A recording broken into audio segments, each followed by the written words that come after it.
So, as I said before, prestige cues haven't only improved the diets of the soldiers, but also for generations, Britain has the justifiable reputation of giving some worst food to us and perhaps in the world. In the 70s and 80s, many of us status chefs were actually French. When Albert arrived in England, olive oil was for sale only at chemists, and the treatment for earwax, whilst on TV, cookery status, especially statusful, embodying the middle-aged women. Leeds began leading the kitchen at a new restaurant, Harvey's. In South and North, West and East, Marco won his first Michelin star within a year at the second next, and quickly became famous. Not only was he astonishingly talented, beautiful, charismatic, and dangerous, revealing all the accidents and developing a reputation for passionate fruit. Fury both in kitchen, restaurant floor, almost sometimes ejecting dinners. Marco has made his debut in Dubois, a luxurious book of witchcraft, and Rockstar posing topless, smoking cleaver, slashing dark curls tumbling to his shoulders. In all of this out-of-the-world sensational doubt, I can only adequately convey to you the impact of the white heat. Could take some pride in the culinary scene for the most grace members of the elite filled of icons and tables, tilling newspapers on television channels. A nation's prestige cognition began twitching as fine dining became a significant symbol of status. White also helped make food, and the new generation of Britons saw the chef game as one that could offer major prestige to the ones emerging on the market, waiting for them to be picked up. On his way up, White played in a scene in a status game with intensity. Marco only came to steal my recipes, called out for Chef Pierre. In the London restaurant, the Tante Claire, he trained, but only the best chefs I ever had in my kitchen, always looking, always listening, wanting to observe, but when White himself absorbed, some die working under him and the tiny kitchen. The staff at the set was not least boyish. Gordon Ramsay into the White lead.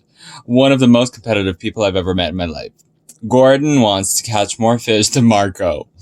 Various glamour scenes in the one-man status generating machine.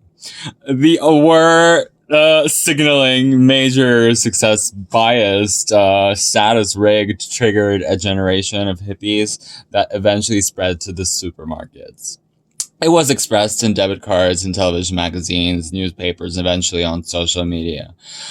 But in this contribution, Britain finding culinary pride was enormous. This is how cultures often progress. At the core of the process is the individual tendency to mimic prestigious people in the hope that we'll become prestigious ourselves. It's the work of the opposite way too. If people we consider significantly beneath us being copying and occupying the same niche, we're likely to drop a hit. When the fashion brand Burberry's signature check design was adopted, the food brands and the football fans and the working class celebrities were displayed. Bikinis, umbrellas, prams, beaches, bitches, and all of this licensing deals in order to stanch a cryptoid bleeding out the upper class customs. Similarly, researchers find African Americans tend to abandon clothing and drop the slang. Whoa! Disregarding dueling, it's lasting and popular in its lust, contests were often triggered by the prettiest, pettiest status lights.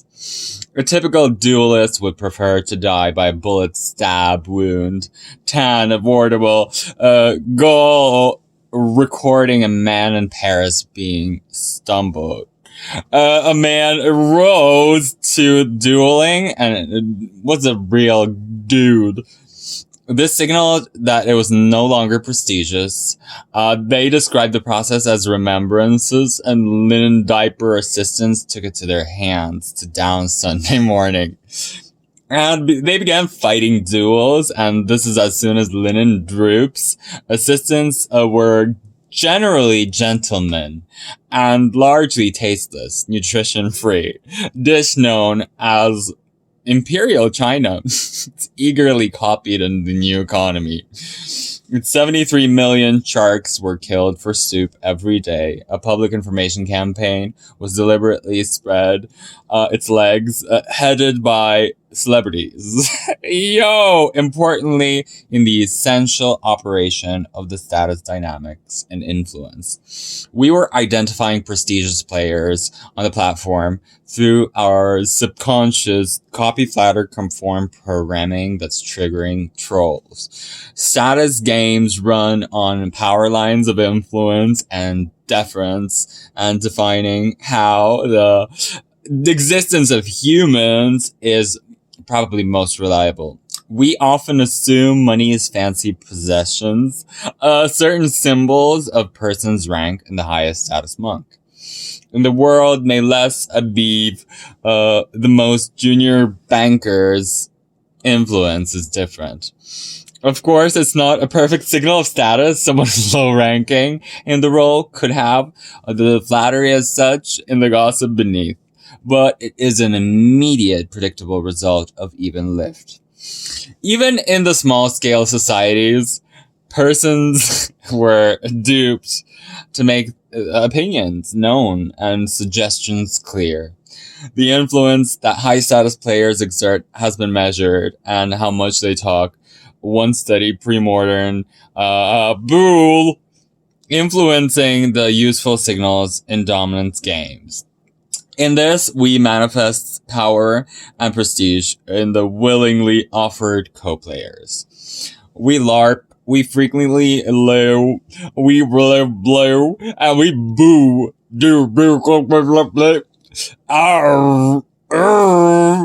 Our status detection systems monitor the extent of behavior, body language, and tone. This is one reason we can take it so personally when it's cold outside and the ideas, tastes, and opinions are rejected. If human life is strictly rational, we'd be likely to feel blank when disagreed with.